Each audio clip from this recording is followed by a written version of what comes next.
Bom dia, boa tarde, boa noite. Sejam todos muito bem-vindos à nossa reunião de estudo do Evangelho do Grupo Espírita Irmão Áureo. Hoje, nossa palestra virtual está no episódio de número 305. Lembrando que aqui, nosso objetivo é estar junto a cada um de vocês, estudando o Evangelho à luz da doutrina espírita. E estamos dando continuidade ao estudo do livro Ceifa de Luz, de Emmanuel. Hoje, o nosso podcast é com base no capítulo 59 deste livro. E o estudo foi preparado com muito carinho pelo Fabiano. E, dando já um spoiler, né? O estudo está muito interessante, eu diria intrigante, porque faz com que reflitamos como estamos iluminando onde estejamos. Porque exatamente o título deste capítulo que Emmanuel nos traz é Ilumina onde estejas. E o Fabiano, né, nos faz aí um questionamento, né, para que possamos aprofundar nossa reflexão, né, se nós temos essencialmente essa luz interior, né, se somos essa fonte de luz por essência, por que buscamos a claridade externa? Enquanto deveríamos aí, né, deixar fluir de nós e a partir de nós beneficiar onde estivermos e com quem estivermos, né? Tô já aprofundando aqui, mas é só para dar aquele gostinho para que a gente possa realmente nos dispor para esse estudo e refletirmos aí sobre a nossa própria conduta, né? E daquilo que podemos fazer sempre para tornar melhor os nossos dias. E vamos aos recadinhos, aos lembretes, lembrando que às 17h50 de hoje, no YouTube do Grupo Espírita Irmão Áureo, na verdade nas outras mídias também, nós temos ao vivo a nossa live com o mesmo tema. Então, às 17h50, o Fabiano junto com os convidados, né, a Simone Teles, o Ítalo, a Luna Márcia, estarão fazendo um comentário aprofundado desse estudo. Está imperdível. E lembrando que ao final do podcast eu vou retornar para que possamos fazer o nosso momento de oração. E lembrando ainda que juntamente aqui com o podcast existe uma bibliografia complementar que é disponibilizada e ela está bem ampla para que possamos aprofundar, né, sobre esse tema, baseado também em outras obras. O Fabiano no podcast utilizou outras abordagens de Emmanuel, de Leon Denis, de Neio Lúcio, então está muito interessante, mas não deixem de ver também as bibliografias que estão citadas aqui, que vão permitir um estudo bem mais aprofundado. Então, dito tudo isso, vamos ouvir?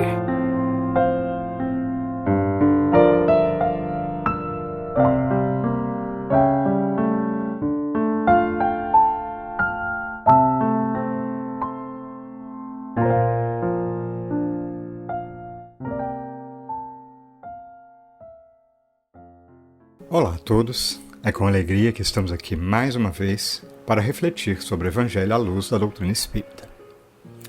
Um questionamento que me acompanhou durante a preparação do estudo de hoje é o seguinte: como vencer nossa tendência a buscar sempre o conforto e a procurar situações com menor gasto de energia, nos retirando assim de uma posição de passividade ou de inércia, quando não de preguiça rançosa, como qualifica Emmanuel, e nos reposicionar? Isso, para mim, é uma questão que se relaciona ao centro de uma questão muito importante, a nossa utilidade real no mundo. É um convite para deixarmos de ser meros espectadores das verdades eternas e passarmos à condição de agentes ativos na construção de um amanhã melhor. Para contextualizar a nossa jornada aqui, eu vou buscar uma imagem que não é minha, né? Ela foi citada por Arthur Valadares em uma palestra cujo link está aí nas referências, né? E conta uma história emblemática do Espiritismo. Ele fala que em 1867, na primavera, ele se refere a essa imagem, onde um jovem intitulado Leon Denis, que à época estava com 21 anos, testemunhou uma cena de profunda singeleza. Allan Kardec e sua esposa Amélie colhendo cerejas em um jardim na cidade de Tours. E ele fala e cita que naquele momento essa imagem para o Leon Denis simbolizava o ápice de uma semeadura árdua do codificador de 10 anos, né, onde o codificador já podia ver a árvore do Espiritismo expandir, né, os seus frutos, as suas frondes, e oferecer estes frutos à humanidade. Essa cena, portanto, nos remete ao que Leon Denis chamou de... Esse termo é usado por ele no livro O Grande Enigma, terceira parte, no capítulo 15, ele chamou de lei circular.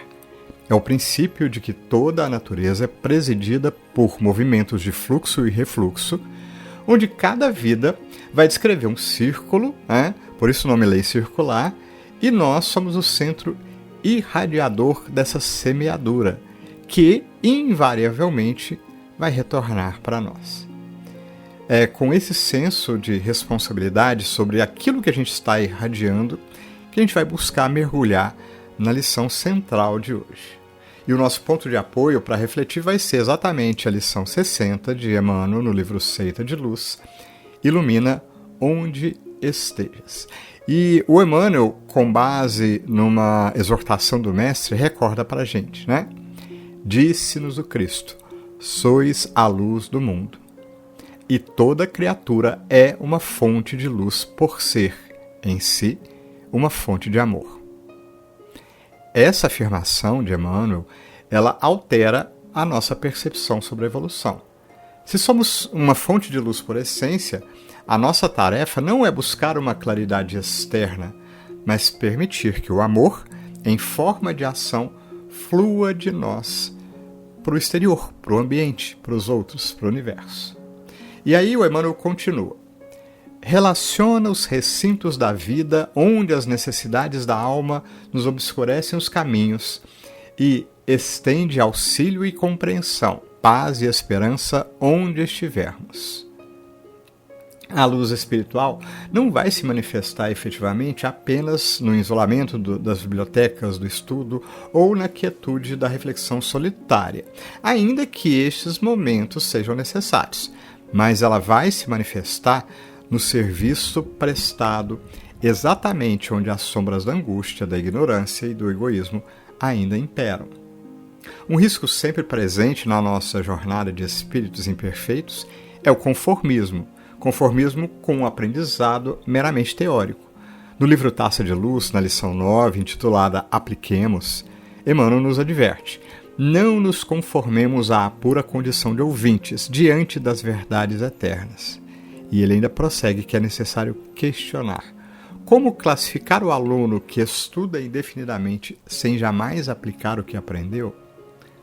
Muitas vezes somos crentes promissores e infrutuosos, que é um termo que ele usa também em outra lição, no Vinha de Luz, na lição 25, onde ele observa que a natureza apresenta lindas árvores que florescem, mas nunca frutificam, e nuvens que podem prometer chuva, mas se desfazem sem beneficiar a terra sedenta.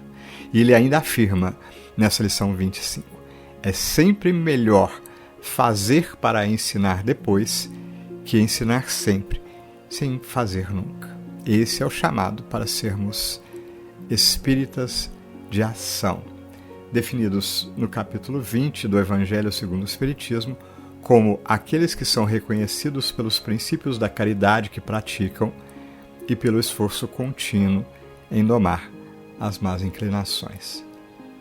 Mas, entretanto, essa transformação ela vai exigir esforço.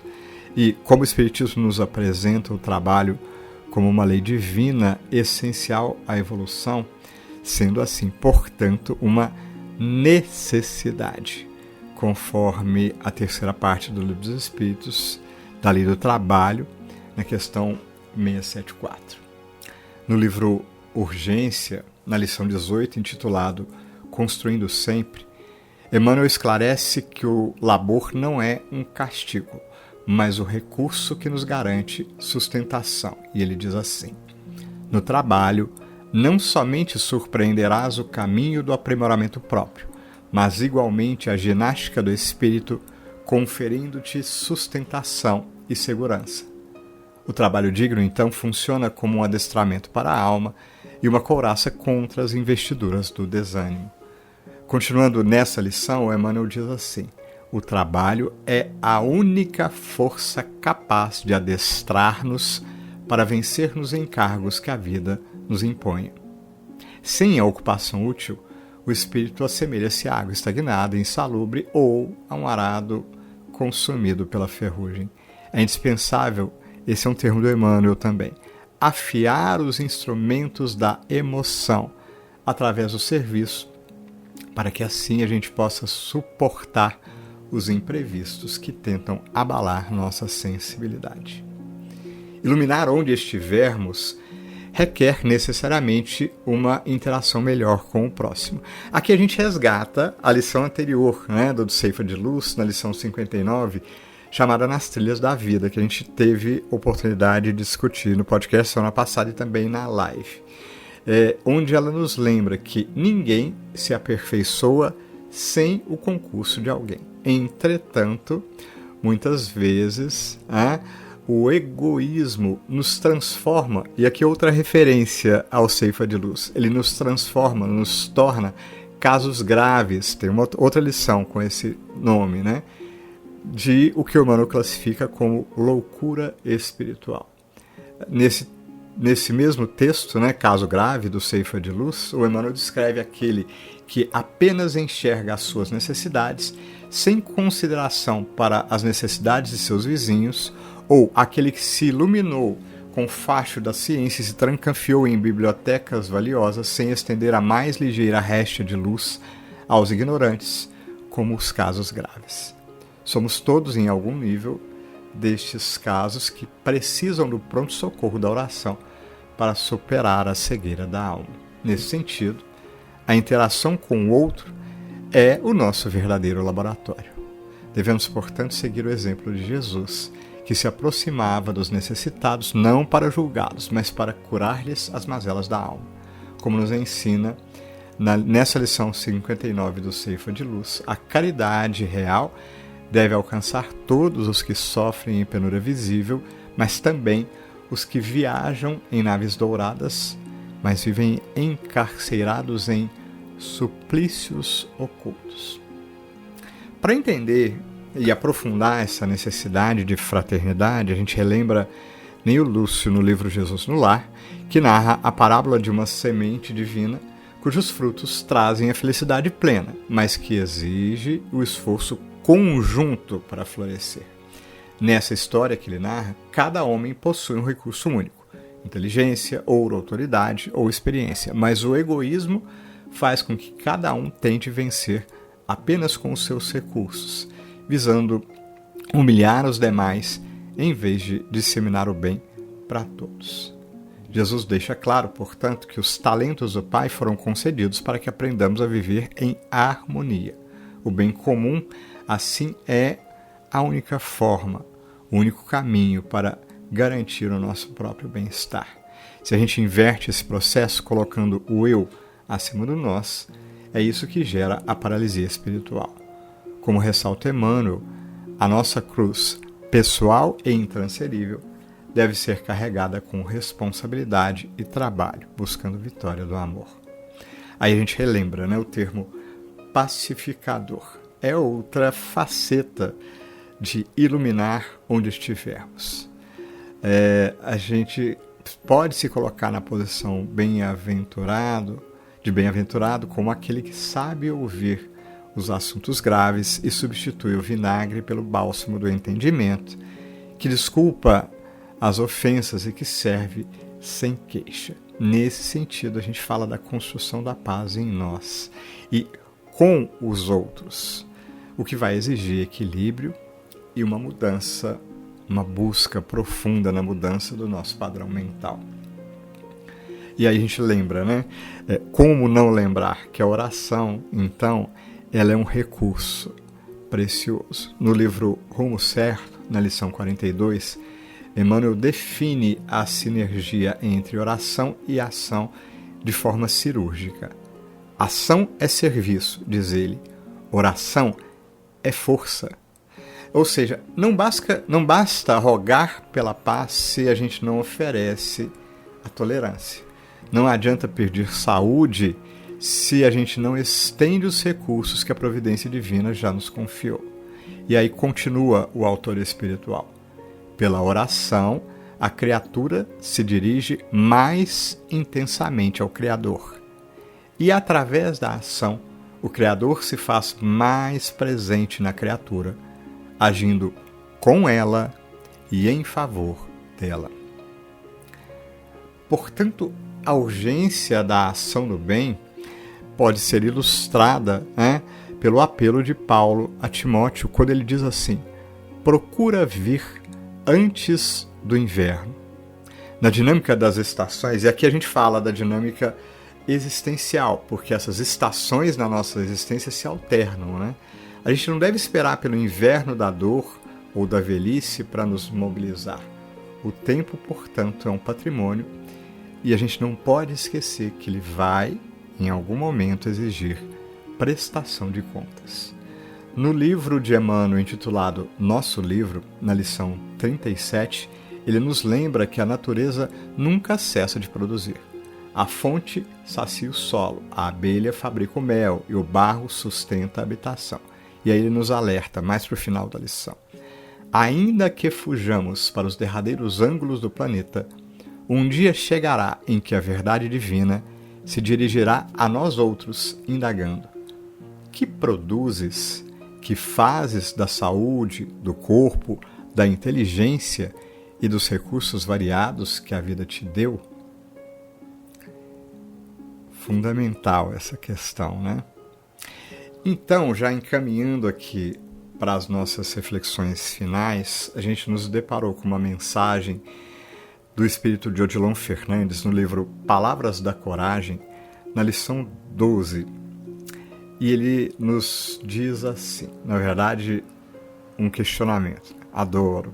Ele nos pergunta assim: desejas a paz. No entanto, o que fazes a fim de obtê-la? Sonhas com a felicidade doméstica. Todavia, o que fazes para torná-la realidade? Quanto de nós nos queixamos da vida? Muitas vezes estamos nos queixando do resultado das nossas próprias escolhas. Será que a gente já pensou nisso? Deus nos concede os pés para o esforço de caminhar, e esse esforço é estritamente nosso.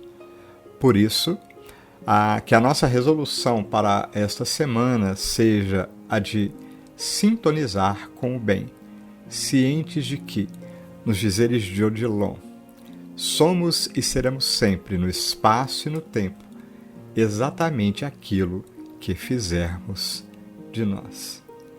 Que possamos, então, nos transformar em servos menos inúteis, nos tornando laboriosos e esforçados, ainda que imperfeitos, iluminando cada recinto por onde passarmos com a luz do amor que já conseguimos e do serviço que buscamos realizar.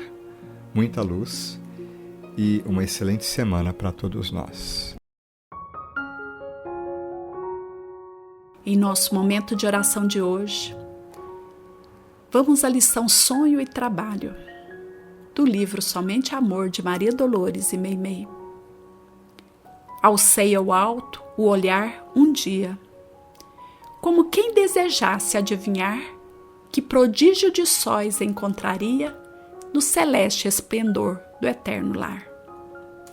Vendo constelações e nebulosas, lançando irradiações maravilhosas, indaguei do mentor que seguia ao meu lado. Na faixa de trabalho a que me abrigo, quereria saber, prezado amigo, se todo esse universo que entrevemos, astros e luzes pelos céus supremos, venha a ser limitado ou ilimitado? Onde se ocultaria a rútila nascente, a luz primeira da primeira fonte do universo esplendente a vibrar e a fulgir acima do horizonte? Na bondade que marca os grandes instrutores, ele apenas me disse: Irmã Dolores, conhecimento exige gradação. Não faças do porvir um ponto de aflição. Sigamos passo a passo, sem antecipações do tempo, ante as forças do espaço. Aprimora-te, estuda, informa e ensina, mas, fitando as alturas, não tentes alcançar em visões prematuras todo o excelso fulgor da grandeza divina. Interrompeu-se um tanto ao pisarmos na terra e prosseguiu depois em tom profundo. Nota, irmã, este nosso antigo mundo, quantas lições encerra? Quem nos explicará conscientemente o segredo interior de uma simples semente? Que força existirá na flor que desabrocha? Como entender a formação do mar e a gênese da rocha? É preciso, porém, caminhar e servir por dever. Outros pesquisarão na luz da inteligência os princípios celestes da existência. Quanto a nós, entretanto, vendo tantos irmãos em dura prova, sem mágoa e sem espanto, cabe-nos acender a luz da vida nova e construir o bem ao suprimir a dor. Busquemos o trabalho que nos chama, não há tempo a perder. Vemos por toda parte o mundo que reclama. Quanta coisa a fazer! Por agora, é impossível definirmos por nós os mundos de alto nível. Mas podemos ouvir do palácio à choupana toda a tribulação que atinge a vida humana. Quantas mães temos hoje a confortar, marcadas pela dor que lhes aflige o lar? Quantos homens leais aguardam fortaleza a fim de prosseguir na luta que os retém, sustentando no mundo a batalha do bem? Quantos irmãos doentes sem defesa? Quantos pedintes amargando crises? Quantas crianças tristes e infelizes? Quantos amigos jazem mutilados? Quantos deles se arrastam desprezados? Quantos barracos tombam sob o vento? Quantas mansões guardando o sofrimento? Quantos homens tentando a deserção da vida? Como paralisar tanto impulso suicida? Na pausa do instrutor que silenciara atento, fitei de novo a luz do firmamento. E de olhar retomando a vastidão do mundo, eis que em meditação e em prece me aprofundo. E concluí de mim para comigo: Deus de infinito amor, por tudo te agradeço. Não me deixes, porém, pensar em céus que ainda não mereço. Dá-me forças na estrada em que prossigo. A terra que nos deste é o nosso imenso lar. Faze-me trabalhar. Ajuda-me, Senhor, a espalhar a esperança, a cultivar amor. E deixa-me aceitar e compreender tanta gente a lutar, tanta coisa a fazer.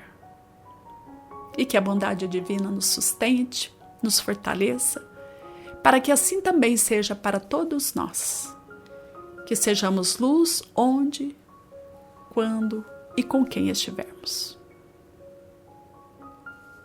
Bênçãos a todos nós.